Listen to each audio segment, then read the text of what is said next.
Watts yn rheoli, mae gaid ar golwr yno, ond Watts yn dangos y sgiliau yn y cwrt. Hwlffordd yn hoffi chwarae allan o'r cefn. Aldric Jones, mae hwnna'n gymgymeriad, mae John Owen yn nod i Jamie Reid! Ac Aberystwyth bron am anteisio. Mae Gavin Allen dal ar y fainc, ond Antonio Corbusier o'i weld yn cyfarwyddo pethau erbyn hyn. Fawcett yn colli allan. Williams ar bas gynnar, mae'n un dda hefyd i Jamie Reid. Jamie Reid yn torri tu fewn, Jamie Reid! O'r arbediad gan Gaidan yn da. A Hwlffordd dan bwysau yn yr hanner cyntaf, dim syndod gweld Jazz Richards yn cresu. Y tafliad hir gan Jack Thorne. Lee Jenkins i fyny o'r cefn ar y postyn cyntaf ni hennill i. Jamie Reid ar ergyd! Gol campus gan Jamie Reid. Yn ôl gydag Aberystwyth am y trydydd tro. Yn sgorio ni gêm gartre gynta eto ar goedlan y parc. 10 munud o'r ail hanner di chwarae ac mae Jazz Richards ymlaen. Di'r dyn yma heb chwarae dim is ar ben campwriaeth cyn heno. Thorne yn ôl i Jenkins a mae di rhoi di griau drwy'r bel yna. Mae'n uchel, Watts i fyny amdani. Gwaith da gan John Owen i ddal y bel i fyny. A nawr te Mark Williams heibio ddyn. Jamie Reid yw'r unig yn y canol! A fe ddylai fod i dyblu'r fantes. Fe ddylai fod yn gol arall i Jamie Reid. Wel, mae yna egin partneriaeth addawol iawn fan hyn rhwng Mark Williams a Jamie Reid. 8 munud i weddill ar rhif 8 Corey Shepherd ar gic.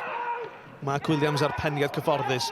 Jazz Richards i Kieran Lewis y ddau eilydd yn ôl i Shepherd. O, mae bron ei cholli. Mae'n Shepherd yn gweud yn wych i gael y bel i mewn. O, Bradford ar draws! A mae Fawcett yno! Hwlffordd yn gyfartal. Bradford a'i ben yn ei ddwylo a Ben Fawcett ar gol. Al diw Hwlffordd prin di cael unrhyw gyfleon yn y gêm. Bradford yn gwneud smonach llwyr ohoni, ond Fawcett yn dilyn i mewn i sgorio. Dyn ni mewn yr amser sy'n cael ei ganiatáu ar ddiwedd y gêm hon.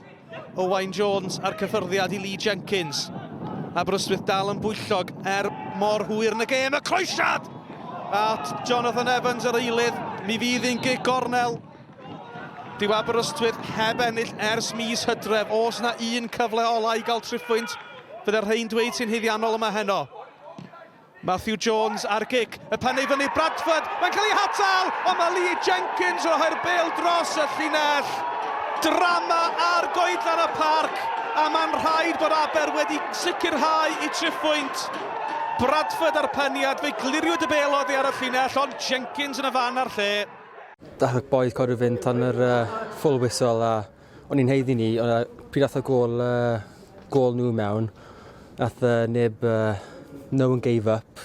Nethon ni codi fynd tan y diwedd a luckily dath y perfformiad a'r result dod our way heddi a hapus da ni. You know, it's disappointing in the end, like I said, the draw. You know, we would have been happy in the state of the game to come away with a draw, but it wasn't to be.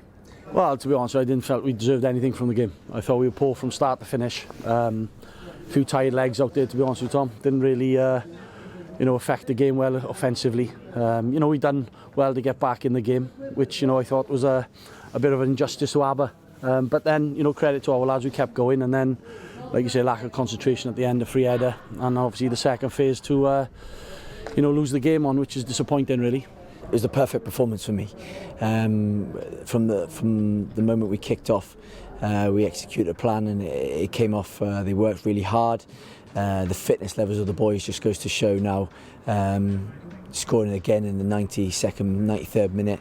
Immensely proud of the boys.